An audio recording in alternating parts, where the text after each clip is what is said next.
thank you again to be here at the 11th hour of live streaming about design conversation. And please let me welcome Elena Pacenti from San Diego. Ciao, Elena. Ciao, Alessandro. Good morning, Elena, good evening, and good morning, and good everything. whatever to everybody. Elena is one of the alumni of our Politecnico, where she did also a PhD, and she worked in the research and education in Politecnico and in Domus Academy in Milano. Then she moved in California, and now she actually the dean of the School of Design in the new School of Architecture and Design in San Diego. So San Diego is we had an experience. We have a talk with a different kind of California. I think San Diego has a probably more intense. Is a more intense context from a certain point of view. Also to you, Elena, I asked you your impression, your experience about the lockdown. Which was the reaction in your university? So about but I think that can be similar. But even in your context and society, how is the situation in San Diego? Yeah. So, well, I think, we heard after 11 hours, we learned the situation was very similar in many places. For people like us who had to conduct basically education and had a couple of weeks to turn what is normally happening on campus completely remote. So that's the situation that happened to us. We are a small campus at about 600 students. So the reality is very much moving from a situation of almost a boutique education, very hands-on, very interactive, small classroom size, to a remote situation. And we decided to do synchronous and being connected basically remotely with all the function of the online as well. The situation in San Diego has been probably, if I should summarize the pandemic or the response to the pandemic in here in California, or this part of California, I would say it's been we really flattened the curve, and we are experiencing right now that it does last longer. Flattening the curves means that you basically stay in this situation for a long time. We haven't experienced the peaks, fortunately, that Milan has experienced, or Lombardia or New York, right? So we had a very limited number of cases, and that made very challenging for people to really understand what the entity of the phenomenon, and to accept the measures that were adopted, especially at the beginning.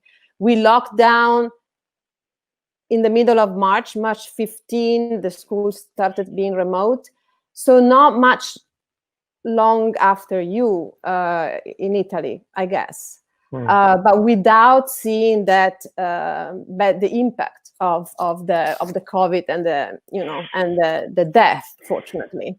But that for a certain point of view, the situation that you are describing is can be even more complicated, because if you have to stay locked down without the evidence of if the situation in your context is dangerous, you are more how to say, you are more involved on locking you down.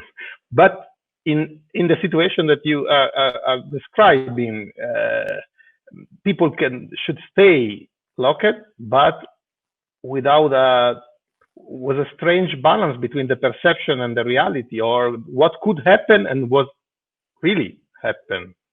Yeah, absolutely. You are absolutely right. So, and it's one of the reasons also why I chose to discuss on boundaries as the theme of our meeting today, it's been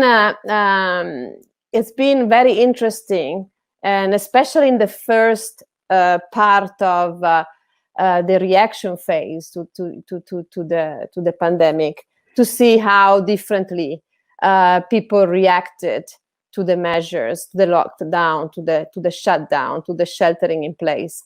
And for me, being Italian and having seen the evolution of what's going on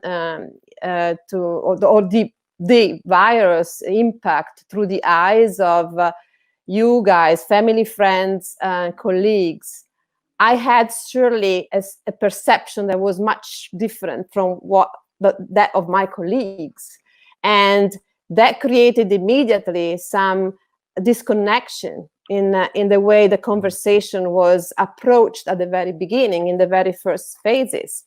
And not only on the professional environment, in which I was like proposing, let's take some preventive measures that in a couple of days became the emergency, the response to the emergency. So the time frame has been so, the response has been so quick that basically the perception stabilized a little bit more. But even in the way each person has responded to the lockdown and to the isolation, you could see the different perception. And this is one of the aspects that I'd like to discuss by talking about boundaries.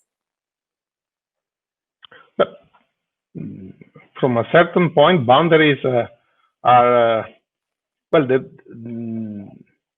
is a physical boundaries, and there are some digital boundaries that we came over in a certain way, because the situation put us in connection, allows us to feel, let's say, the different was something that if you remember, during the age of the PhD, most of the most important authors start to say that the physical proximity in the future would be less important than the digital proximity. I think in the last months we had evidence of that. Absolutely. What do you think? Absolutely. But let me just clarify why boundaries and what type of boundaries, right? So the first thought has been, it's always difficult to choose a word that has a negative acceptation, right?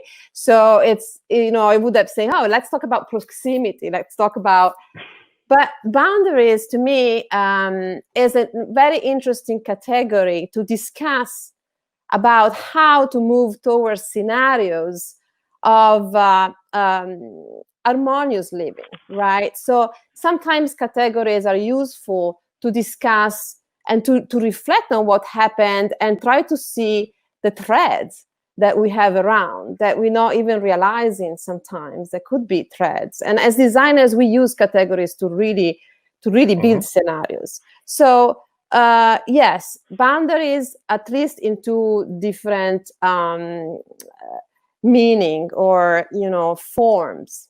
The first is physical boundaries for sure, or let's say the meaning of boundaries in the sense of the lines that mark limits around whatever, so people, and so dividing lines.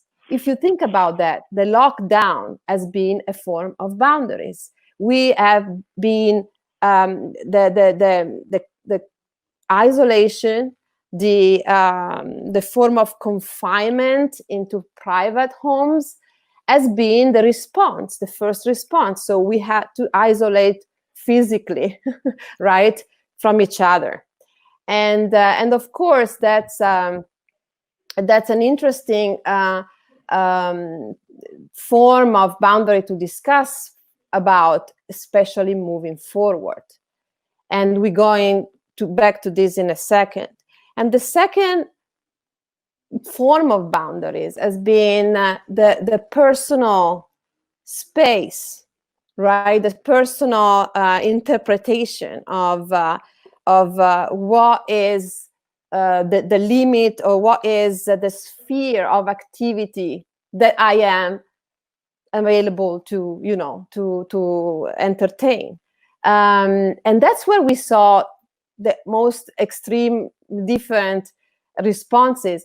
And especially when the phenomenon is not understood, especially at when there are very difficult to decipher what's going on. That's where the space of interpretation and opinions and judgment happen, right? So everybody being able to have their own opinion, and people creating their own realities about this and judging anybody else because of the extreme modes or responses, right? So do I go out? Do I don't go out? Do I clean every package of the stuff that, do I disinfect? Do I see people? Do I don't see people? And the, you know, somebody said that the judgment happens when there's no understanding, because it's easier, right? So that's been the first situation of these polarized visions about what to do and what not to do in the first moment of the reaction. The second phase of the reaction has been when the things established a little bit more, saying, okay, it's happening everywhere. So, you know, voices say this, and probably this is better understood or proven. That's where some confidence walked in, some more common ground, you know, kicked in. And so that's where, to me, this kind of boundary has been what we used to call it, I used to call it the lines in the sand, right? So everybody had a different line in the sand with respect to the ability or the will to negotiate the space outside and the space between people, the others, right? Everybody has established their own nucleus. Either you're alone or with your family, but that's allowed. You know, you can stay home. It is 20 of them, 10, 20 of you, it's okay. But the negotiation with the others has been the interesting part. And so all of this, Alessandro, is to probably provoke a conversation on, and as designers, on what's next. What do we really think we learned from this, and are we able to envision? Because this is our job. And so the boundaries, as a, you know, the building of physical boundaries has the first response to the virus, or the measure that we have to put in place physically to help people to stay distant, to behave correctly, to, you know, to avoid spreading the virus, are basically measure of building partitions, are building boundaries, right? So we have the lines on the ground of a supermarket. We have the screens in front of people. That's when I started, I don't know about you, but when I started seeing proposals from designers as well about, oh, then we can, you know, sit separated.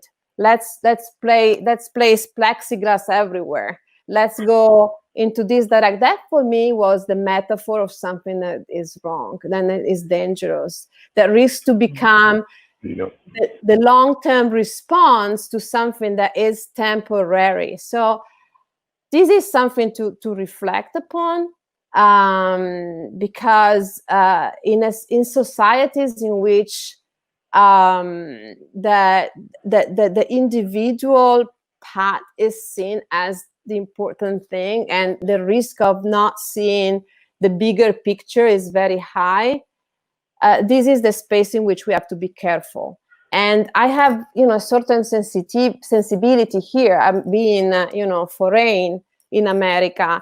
I can tell you, I noticed, you know, you notice the cultural nuances and respond of, you know, we are living in evolved societies and economies with different degrees of and patterns and models of consumption, but and of use of the public and ideas of the collective, and this risk of becoming extremely phobic about hygiene and distance, and it's actual risk. It's a risk that can put in danger or harm completely the use of the public, the negotiation of the public spaces, public transport, everything that is shared. If you want, the shared economy itself is at risk. So when I probably seen that even in Italy now, there's this idea of disinfecting hands everywhere, blah blah blah. Yeah. It became a reality, right? So just for you to know, here it's normal. It was normal before the pandemic to have sterilizer everywhere, for instance, in a school, and that's a permanent measure. And so I'll always say, oh my God, why should I sterilize hands? Now all agreed on washing hands, right? Because we understand that there's a degree of self-protection that is meaningful, no matter what. I wouldn't just promote to go too much farther in that direction.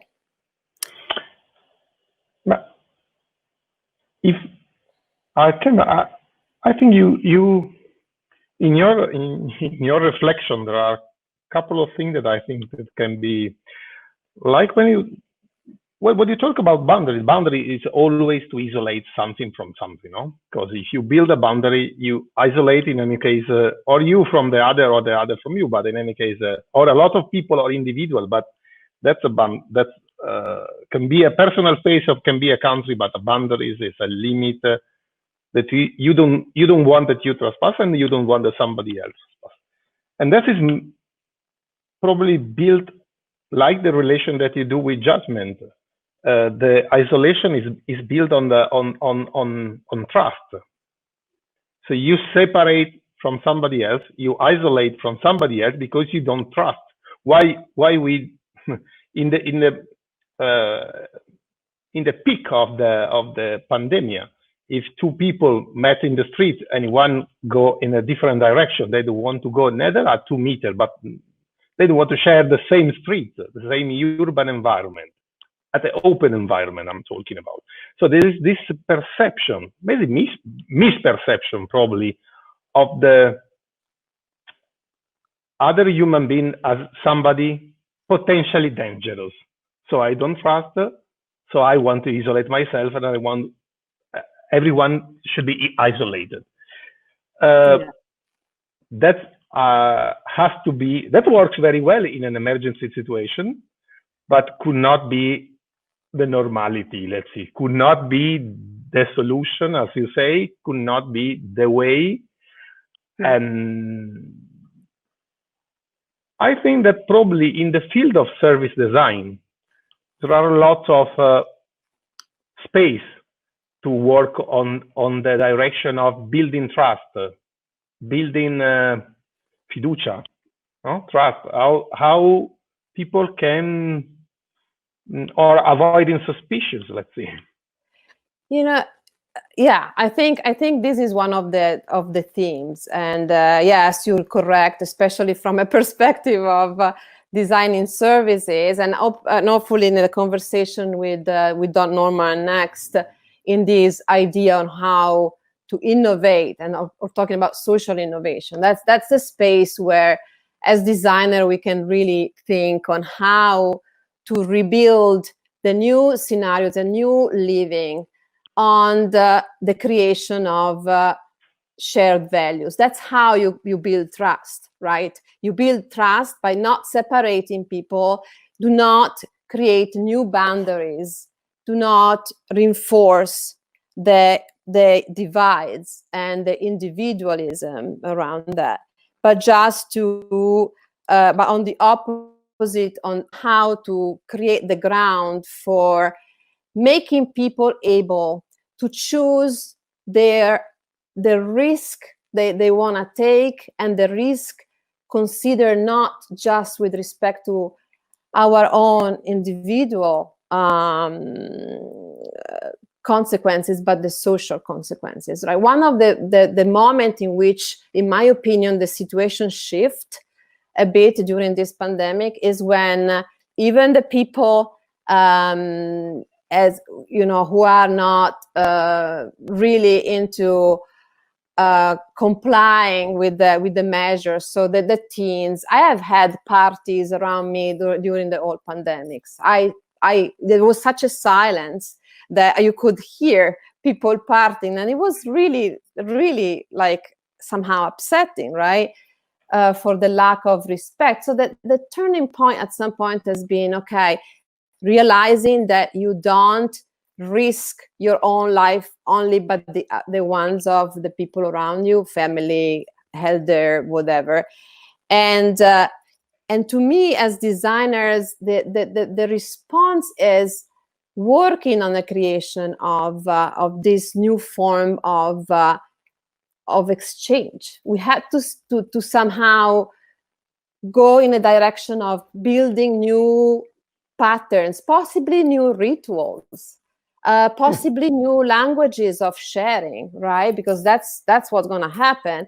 And you know, the small signs in this direction I found interesting, like some of my students designing an whole campaign about the new contact, right? The new rituals, like the kick on with the feet, the kick with the elbows, like if it was cool, right? There's like, oh, we can touch it. Let's not forget that we are human beings and we need social interaction.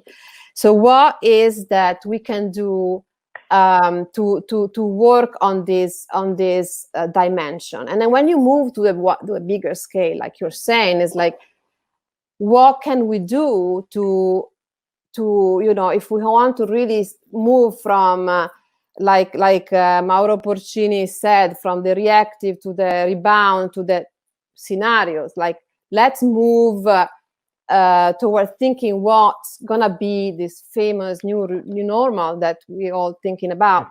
And that's where the situation becomes interesting, which is, can we build upon the creation of new rituals, new patterns, new lives? And as many people have said so far, this is, in my opinion, and I will never I will always say that designers have the role of thinking beyond what exists, right? To project, like we said some months ago, and project in the sense of defining what is not there yet. I really believe that this is a situation in which we are shifting paradigms.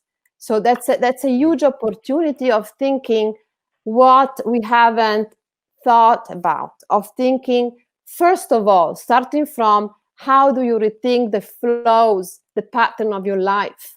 I don't think that the future is going all back to the office with the partitions. The future is when, how. So how to redefine the paradigm, live, work. Do I really need to live? For instance, my choice has been to live close by and try to live in California without owning a car and having to commute for hours to work. And during the pandemic, being in the East Village of San Diego, which is not as cool as the East Village of New York, but in any case, being in a kind of urban situation has been more painful than being close by the ocean, right? So this is where really the design thinking or scenarios can really make the difference, which is rethinking how many people around, why.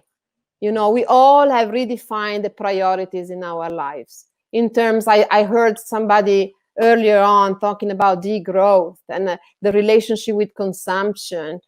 The fact that we are redefining why we do certain things. Why should I stay and commute every day for hours to go to work when we have a degree of freedom? because if one barrier, one boundaries, type of boundaries we reduce during the pandemic is, of course, the physical proximity, the geographical distance, which is, I had never talked so much to Italian friends like in this period, right? I've never been able to connect colleagues who never crossed their paths online. So we are on a marathon that wouldn't have happened. And by the way, congratulations, because this is really an energetic way of thinking beyond, no, and trying to move the conversation forward. And so if anything, we discovered that we can rediscuss the categories that we have in place, and possibly think of new ways of, and new values and new qualities that you want to achieve in life.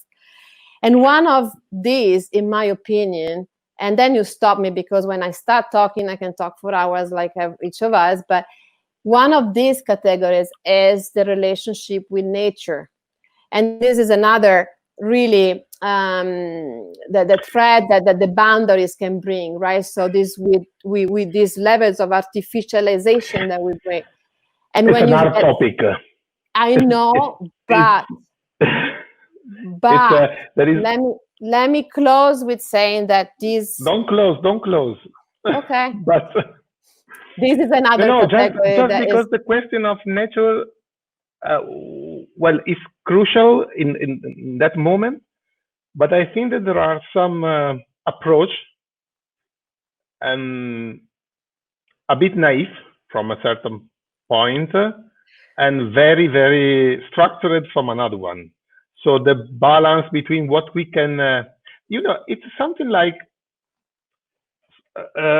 in the both sides, thinking about the relation between individual and society, and thinking about human being and nature. I think that there is a question of what we are ready to lose compare what we can gain for.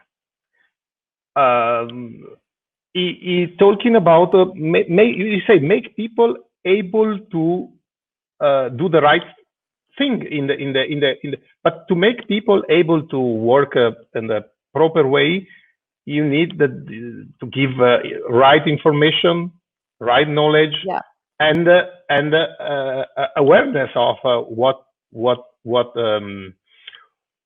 what is coming, what is happening from that side. Yeah. From the other side, we have the relation with nature. We were talking lots of time. The question of nature came a lot of time in the conversation, because all the people is looking around the city and say the quality of air is great, the weather is, everything is like 20 years ago. Because for a very long time, nothing happened in the industry. Nothing, no cars for 2 months. Can you imagine the impact on the quality of air? For sure, but we have been locked for 2 months. So, if we lose something, we gain something, but we cannot lose everything. There would be a balance, probably. I'm not talking about going to leave back to. No, but it's important to see. I mean, in my opinion, every time you in life, as human beings, we get separated from something that we have given for granted. In this case, the possibility of moving, traveling, going, and there's a moment of awakening. Right, and it's not spiritual. I'm not want to go in some, but it's a moment of awakening, which is how to do things, how to value what are the important things, right? So, to me, if I had to redesign the guideline on how you design, you project new residential condominiums, I would have very clear guidelines out of this. And if you think about that, those are the minimal actually requirement you should have to make people live well. So the relationship with the any aspect of nature in this lockdown has been extremely important, and there's been people who have been fortunate to be locked in nature, and people with nature alone, and people who have been locked in secluded, very small, minimum existence, minimum living, and others who have even not been able to have a shelter. So it's an important reflection. If I had to really think about the paradigms of, live, work, for sure, these certain values and the relationship with nature would be one of them. Oh, for sure, has been a very extreme experimental period to test our anthropological, sociological, and individual reaction, for sure. I think we are at the end of our hand, but this time I don't say you hello.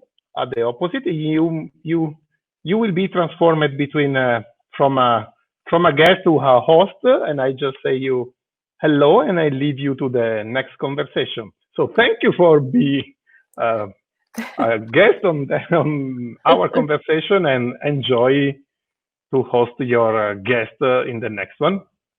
Thank you, Grazie, Alessandro. Elena. Thanks Ciao. for the invite, and